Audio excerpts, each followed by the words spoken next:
Ladies and gentlemen, boys and girls, welcome to Old Dominion. This is the latest army release by Conquest Parabellum, and we are so excited to finally have the full rules revealed now.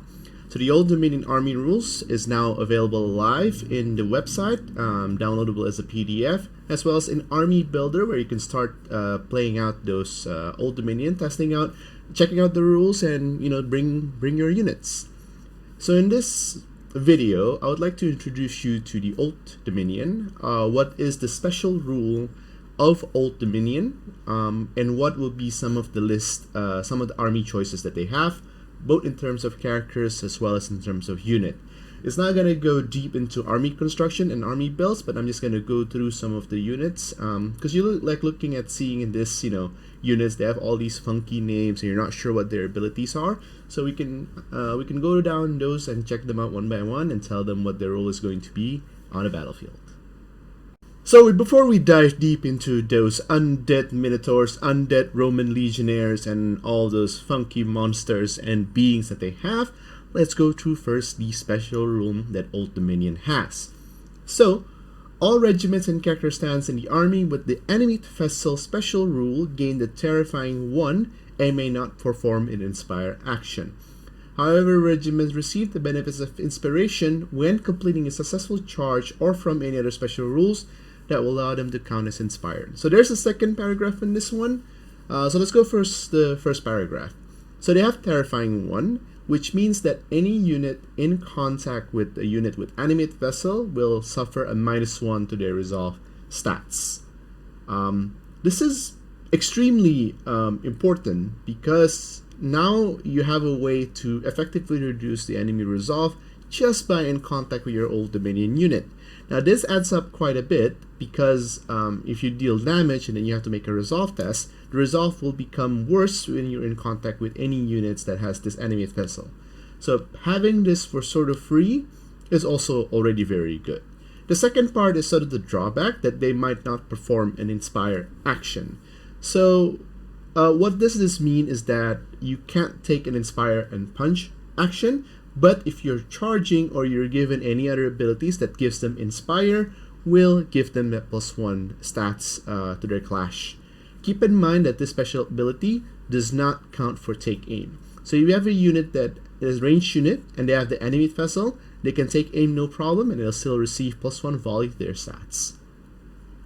The second paragraph, in addition, regiments with the enemy vessel special rule do not have a resolve characteristics and are always considered as if they have passed any morale or resolve characteristic test. A character stand with the enemy vessel special rule does not confer their resolve characteristic to the regiment they are attached to. Now this is the second part that's also extremely important. Old Dominion don't have any resolve stats. That's right. They're undead. So it makes sense that they don't have a resolve test. They don't have a resolve stat. So meaning that if they, for example, reform or they retreat, they are counted as always being successful in that resolve test. This is extremely important because every unit with animate vessel basically has double double defensive stats. They might go through the defense. For example, you're getting charged, 10 things die, but you don't make 10 resolve tests, and the ability to just sort of remove that part completely from the game is one of the cornerstones of the Old Dominion. Of course, Old Dominion mirrors got to be awkward because they're terrifying 1 plus the animate vessel ability does not go well with each other. So, however, regiments with this special rule may still be broken and shattered as a result of casualties as the information collapses and soldiers are cut down individually. So this just means that if you are reduced to broken and shattered, you still follow the normal broken and shattered rules from taking damage. So the first ability, animate vessel, is already very, very good. Just giving the army like extra flavor because they're undead. They're not afraid of anything, but at the same time they're also uncoordinated and they don't retain some of their memories. That's why they can't be inspired. They're charging, they're inspired because they have the momentum of the charge behind them, but when they want to coordinate as a soldier, they might have a bit more difficulty in doing that. So to complement that, most regiments in the army have access to faction-specific action called Memories of Old. So Memories of Old action, that regiment activates its Memories of Old ability as described in the army list entry. Regiment immediately gains the benefit of that special rule and or draw event until the start of its next activation. Memory of Old abilities may either provide the bonus of a special rule or the bonus of a draw event. In either case, the ability is considered to be active and the regiment receives its benefit immediately. So Memories of Old is sort of... So what's really cool about the Old Dominion, sort of like from a flavor wise, is that these guys are undead, right? They used to belong to the biggest, most diverse human force on the planet in Ea. Even the Spires don't want to mess with them. And then they die, and then they're gifted the power of their dark gods, Hazlia. But memories of when they were a fighting force back then remains lingering in their mind. So every time a stand belonging to any regiment in the army is destroyed, you gain 1 dark power token. Now this dark power token unlocks the ability of them to remember what they were. So suddenly your basic legionnaire went on from just, using their instincts to pull up the shield and block the attacks. Suddenly they remember that they were once a fighting force. They started fighting in formation. They started fighting using their spears so that they get the support ability. So a lot of these abilities are extremely flavorful because it reminds them of their glorious days when they were still alive. And now they've given the powers of the Dark Lord as well. It will make them unstoppable on the field as soon as they have unreached their max potential. However, that does mean that Old Dominion will start very slow, because you start with a very sort of low tier to begin with. You gain powers by gaining the dark power tokens, for example with Hyro Deacons, or whenever one of your stand dies. So at the beginning of the battle, designate a visible area outside of the battlefield where you will be placing the dark tokens. When the players gain a dark power, it must be allocated to one of the 2 pools, the dark power or the fallen Pantheon pool. So there's only 2 pools available in this game. The first is the dark power, which is the combination of the military might as well as the dark magic ability, and the fallen Pantheon, which ties directly to the fallen Divinity. So the more these dark power tokens the pool have, the stronger that they have. And there is a tier system, so their recommended is 2,000 points. Tier 1 is between 0 to 6, 7 to 15, 16 to 20, and so on. When playing in a smaller or larger battles, reduce or increase the threshold levels by 1 for each 300 points. Meaning that, for example, if you play in 1500s, so you'll be playing with 17, so minus 1, so 0 to 5, and then 6 to 14. So it also scales up with the with how many points you have. So this is a very already sort of like a big introduction to the Old Dominion. This forms sort of like the core design of the faction. You have units with Animate Vessel that whenever they die, they release some of their dark power tokens, and that dark power token will be used to unlock certain abilities, these Memories of Old. And then because they have the Animate Vessel, they also have Terrifying 1, and they cannot take the Inspire action.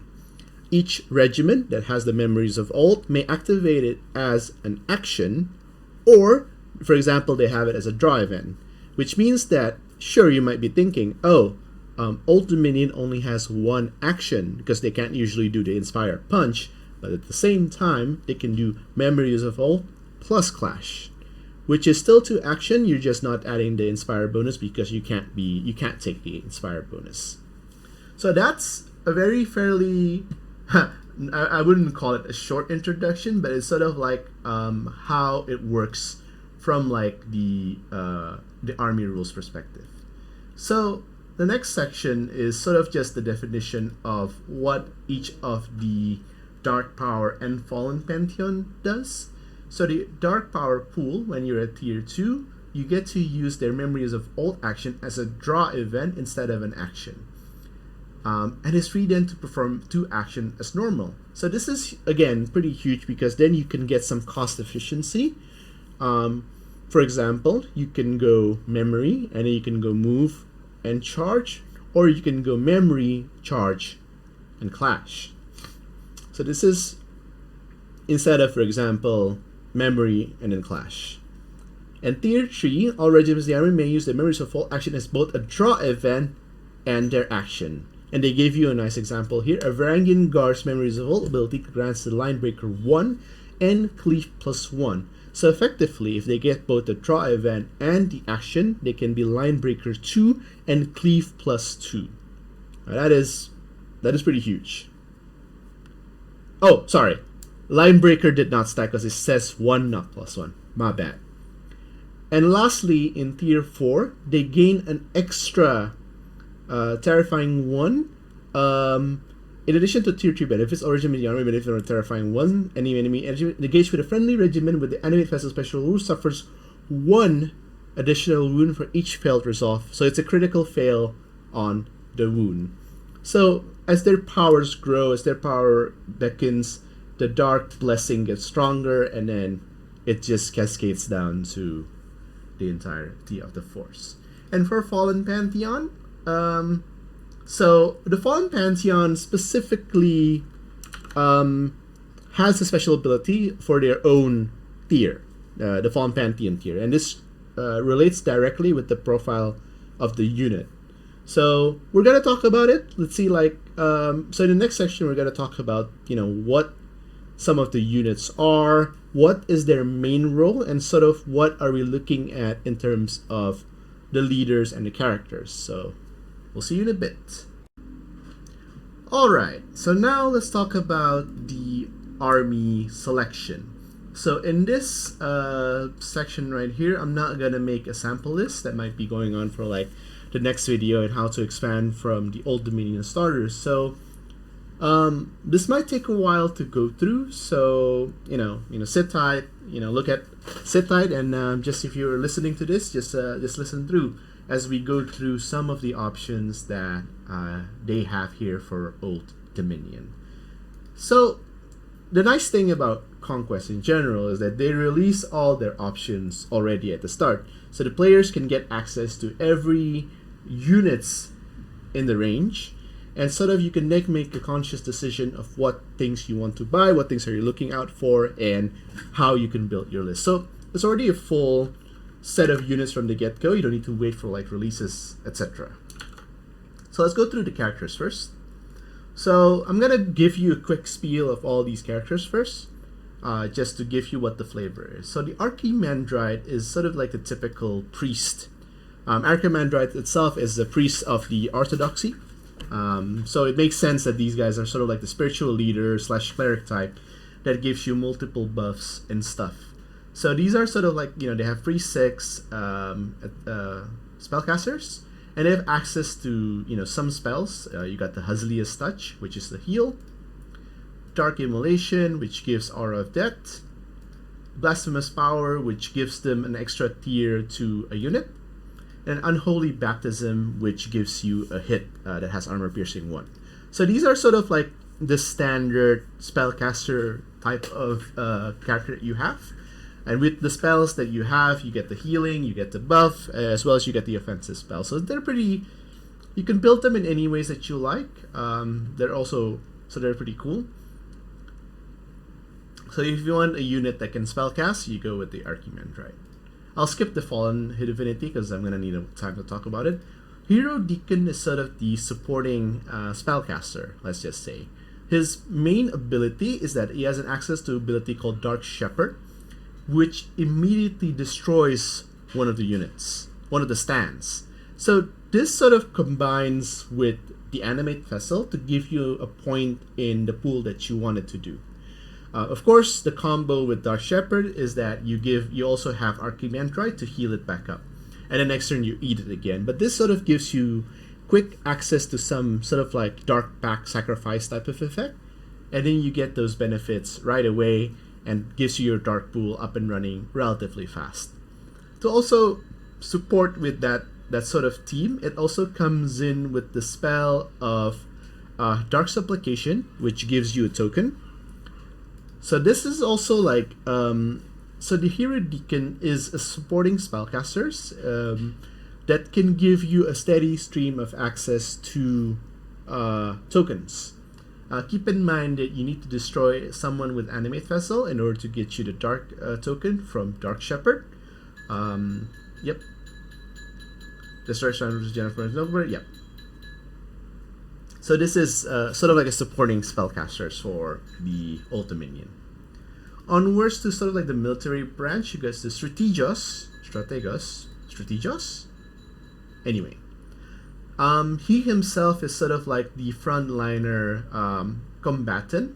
He's a bit, similar-ish to the Imperial officer from 100 Kingdom. It has the supremacy ability of Glimmers.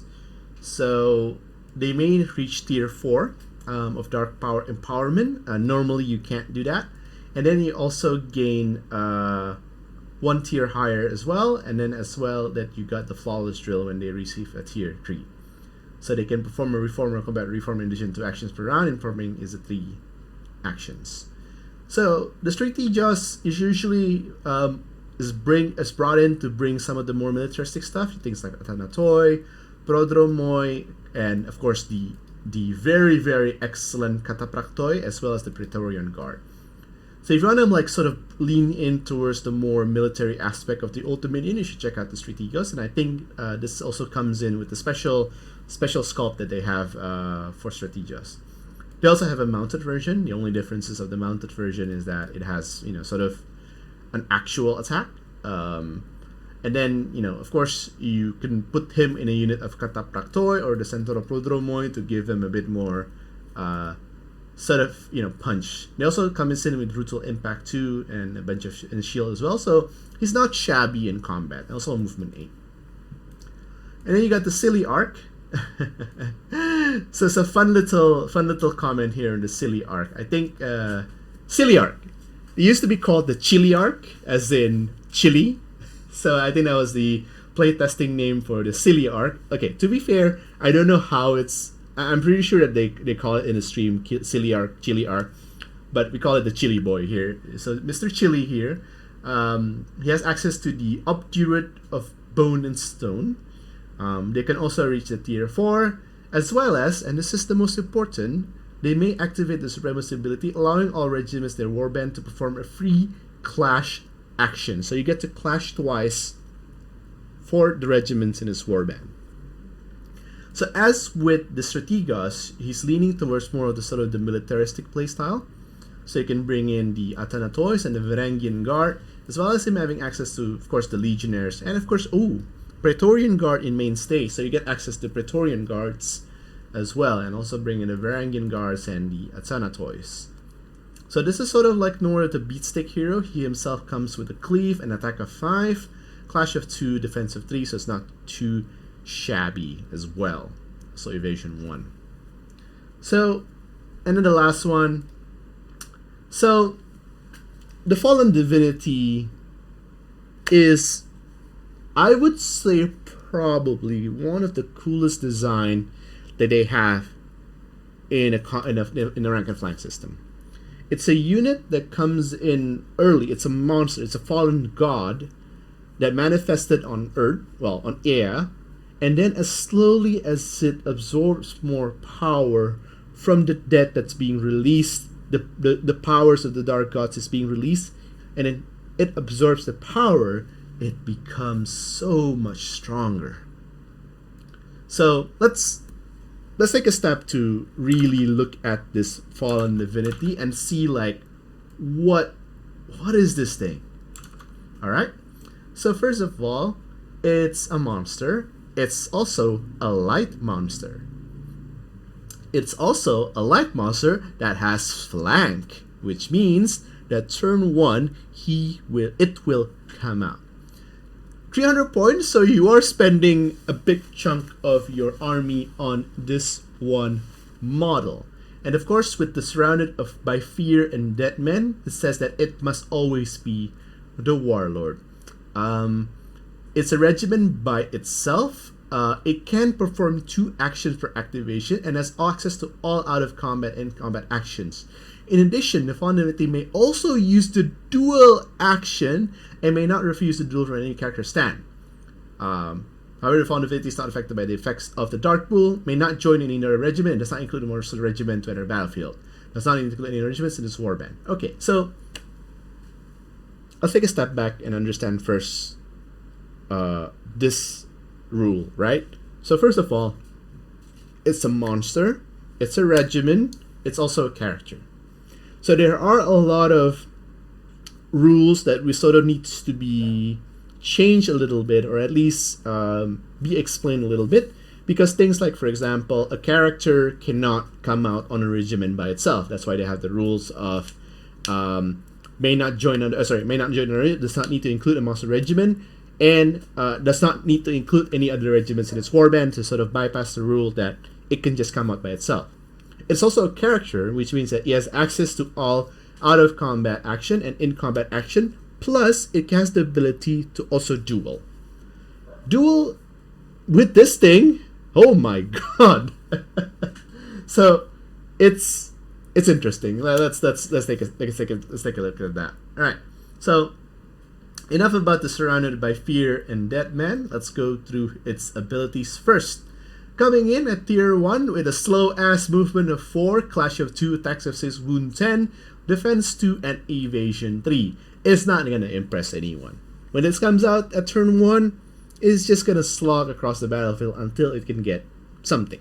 Of course, it has a lot of abilities. We can read in here. The first one is Tenacious.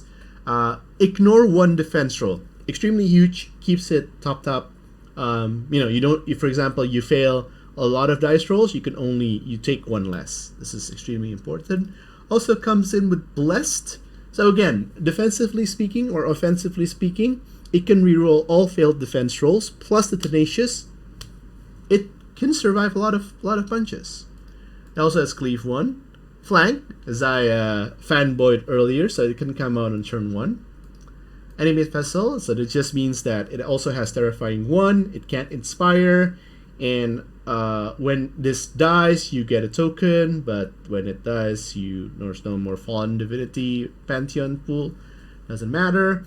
And lastly, the Font of Dark Power. This just means that any dark power generated from the death of a stand belonging to a regiment within 10 inches of the Fallen Divinity, it must be allocated to the Fallen Pantheon Empowerment Pool. So it's a bit of a egoistic model. It always wants to sort of absorbs all the debt to itself, and then what do you get when you level up this bad boy? You go to tier 2, and then suddenly all the stats went up the wazoo. So movement of 6, volley of 3, clash of 3, attack from 6 to 8, and wound from 10 to 12. Its defense went up, its evasion went down because it grows, scales, it becomes more powerful, it can shrug off a lot of blows. Cleave 2, baby. Harden +1, that ignores the cleave by 1. It has Tenacious now. Oh, it still has Tenacious, sorry. Terrifying +2. Wowzer. Throwing weapons. Alright, so this is unstoppable with reroll failed charge. So in throwing weapon is sort of a meme because I think during the playtesting, it's a light monster, so when it charges, it doesn't get an impact hit. That's why they have to add throwing weapons so that this model gains impact hit. That's why I know that this rule is here, but this is sort of like the comment that we had. So it went from like this meek, 10, 6 attacks thing into a decent combat unit with Cleave 2. Okay, imagine the potential of Cleave 2 and Terrifying 2.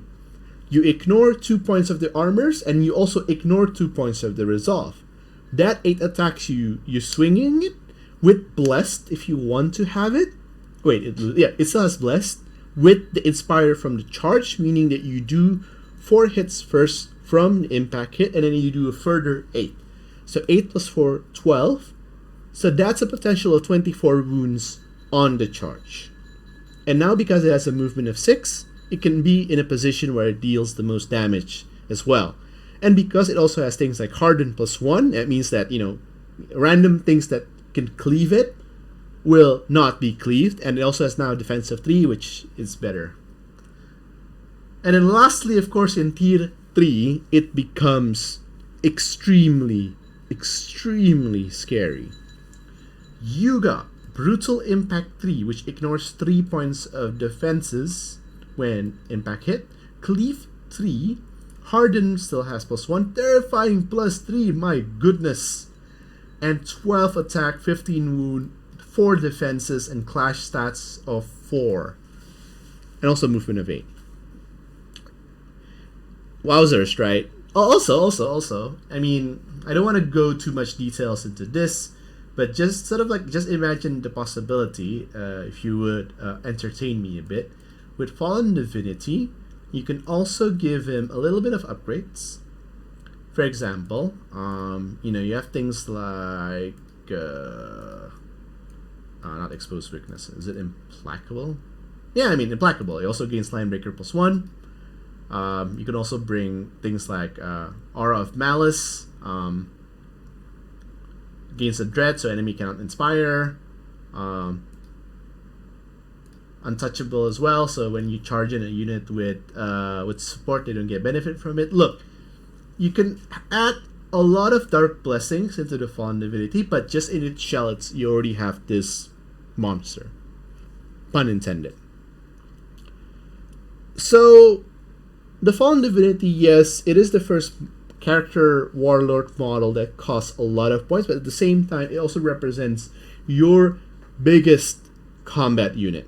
You need to sort of feed it a little bit first before it gets up and going, but if you sort of build your list to support this playstyle with, fresh sets of bodies, just getting it into tier 2, you're already getting a lot of benefit. Suddenly, this very good combat unit with 12 wounds, 3 defense, blessing, harden +1, and tenacious.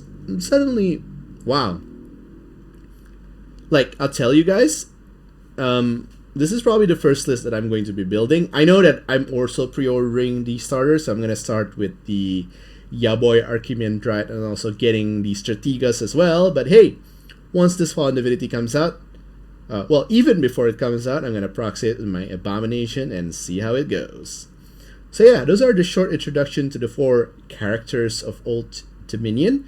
So in the next part, we're going to talk about the units, and the goal of the next section is not to sort of, explain what the units are, what are their abilities, but more like what roles do they fit in a list, and sort of like how would they sort of fit in into the playstyle of Old Dominion. I'll see you guys in the next section.